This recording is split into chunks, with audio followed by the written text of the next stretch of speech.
secretarias, secretarios, director, muy buenos días, tengan todas y todos ustedes.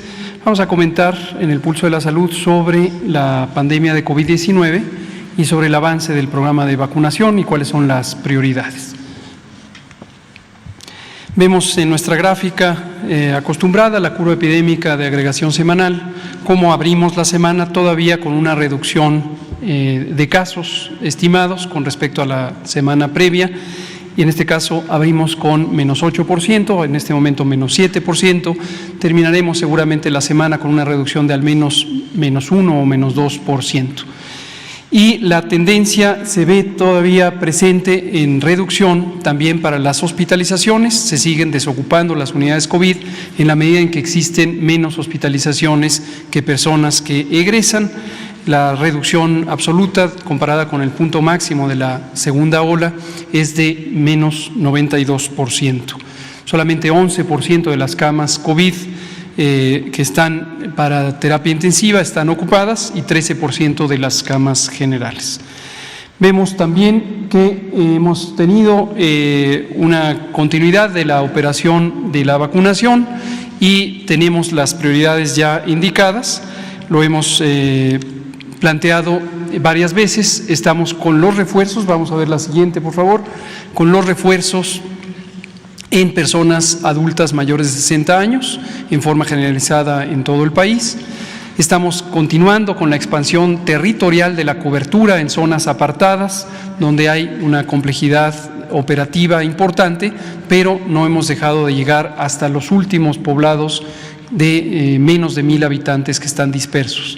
Particularmente retador en las zonas donde existe orografía muy complicada, hay montañas altas, hay que llegar hasta los últimos poblados. También iniciamos con la vacunación al personal de salud en algunas entidades federativas en donde estaba lista toda la capacidad logística, y esto ocurrió en 7 estados en la semana recién terminada, pero continuaremos en toda la República. En la modalidad de vacunación para personal de salud será como hicimos con la vacunación original, principalmente utilizando las instalaciones de las unidades de salud en donde laboran, y como se ha mencionado siempre, incluye al personal que está en las unidades COVID, tanto del sector público como del sector privado. Ya tenemos también la programación para la vacunación al personal educativo, que se arrancará al inicio del año, y también será para todas aquellas personas que fueron vacunadas en forma específica por ser personal educativo. Recordarán que la vacunación al personal educativo atiende a uno de los 3 ejes de priorización de la política de vacunación, que es el facilitar la operación de actividades de interés público, como definitivamente lo es la educación, en la medida en que el personal esté protegido. Entonces también serán vacunados con el refuerzo. Tenemos ya casi 82 millones de personas que han sido vacunadas, en su mayoría con el esquema completo, 89% tienen ya el esquema completo, el restante es particularmente las personas adultas, pero más jóvenes, que están esperando su esquema primario, y las personas de 15 a 17 años que también están siendo vacunadas. Tenemos cobertura de 88% a nivel nacional, ya solamente 4 entidades federativas están por debajo del 80% y se está trabajando activamente. Son precisamente las entidades federativas donde existe una proporción importante de población rural dispersa, en las que estamos logrando vacunarles también. Y lo que queremos mostrarles hoy es esta par de gráficas que ilustran exactamente el efecto benéfico de la vacunación en reducir las consecuencias graves de COVID, en particular la consecuencia más grave, que es la muerte.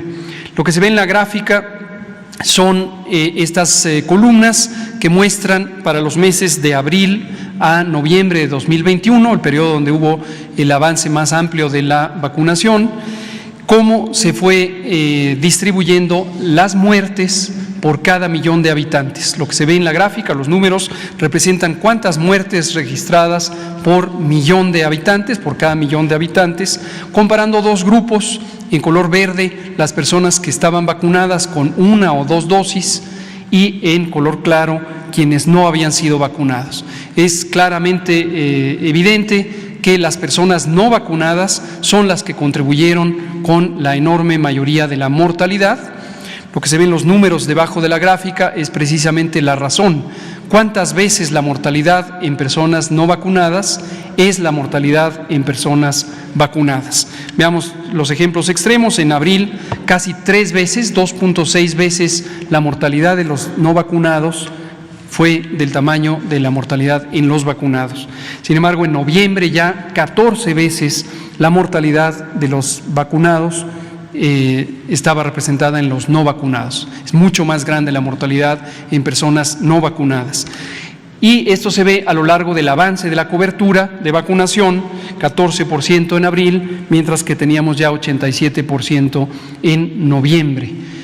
La conclusión obvia con esta y otra información que hemos presentado y que analizamos todos los días es: la vacunación contra COVID-19 es el elemento más importante de prevención, de reducción de riesgos, tanto de COVID grave, el riesgo de ser hospitalizado, como de mortalidad por COVID, que es la consecuencia más grave de la epidemia.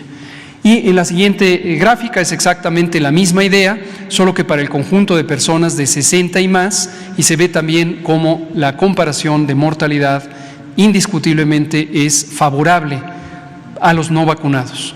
Quien tiene vacuna se le reduce su mortalidad en casi 10 veces. Veamos finalmente las dosis recibidas. Tenemos 196.5 millones de dosis que hasta el momento han sido recibidas en el país, y esta semana tendremos un embarque de casi 2 millones de la vacuna Pfizer, que es la que nos resta por recibir de acuerdo al contrato. Ya todas las demás han cumplido sus contratos y todas las estamos aplicando para los propósitos definidos. Un último comentario sobre la variante Omicron, que sigue causando inquietud en circuitos financieros, en noticias, etcétera. Hasta el momento, la evidencia sigue siendo la que hemos comentado desde el inicio que fue conocida esta variante, el 26 de noviembre próximo pasado. Es una variante que es claramente más transmisible, pero es una variante que produce menos enfermedad grave.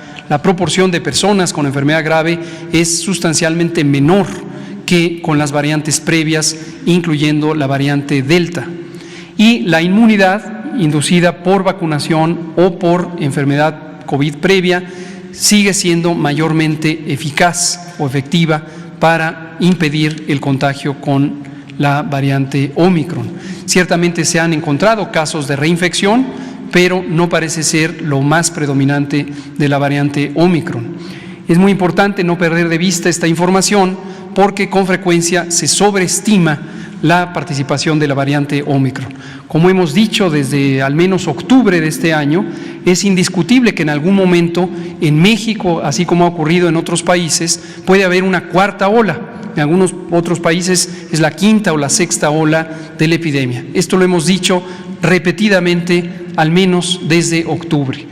Esta cuarta ola podría ser a expensas de la variante predominante, que sigue siendo Delta, o podría ya ser a expensas de Omicron, pero la epidemia de COVID es sustancialmente la misma. ¿Qué podemos ver si se presentara esa cuarta ola a expensas de Omicron?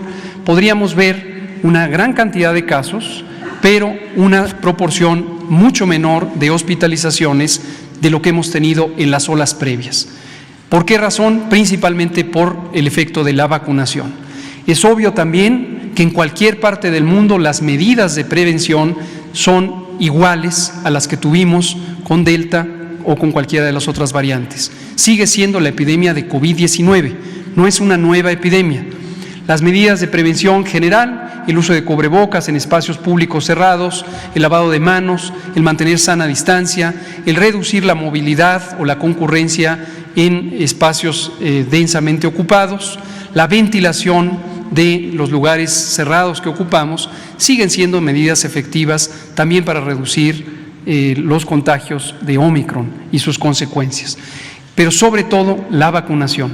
Entonces seguimos haciendo un llamado a quien no se ha vacunado del esquema primario. Esto incluye a las mujeres embarazadas, que se vacunen. Desde luego, quien ya está en la etapa de refuerzo, que se aplique oportunamente el refuerzo con las vacunas disponibles. Y en México iremos comentando ocasionalmente cómo van avanzando los contagios de Ómicron, pero insistimos, es la misma epidemia. Esta contabilización que se ha hecho de 32 casos que anunciamos recientemente, 42 que tenemos hasta ahorita registrados, tiene poco sentido porque la epidemia sigue siendo la misma. Prestar una atención deliberada a este elemento es distraer de los otros elementos sustantivos. Seguirán apareciendo casos de Ómicron, como siguen apareciendo casos de Delta, en la medida en que la epidemia siga activa. Mientras siga activa en cualquier parte del mundo, seguirá activa también muy probablemente en México. Gracias.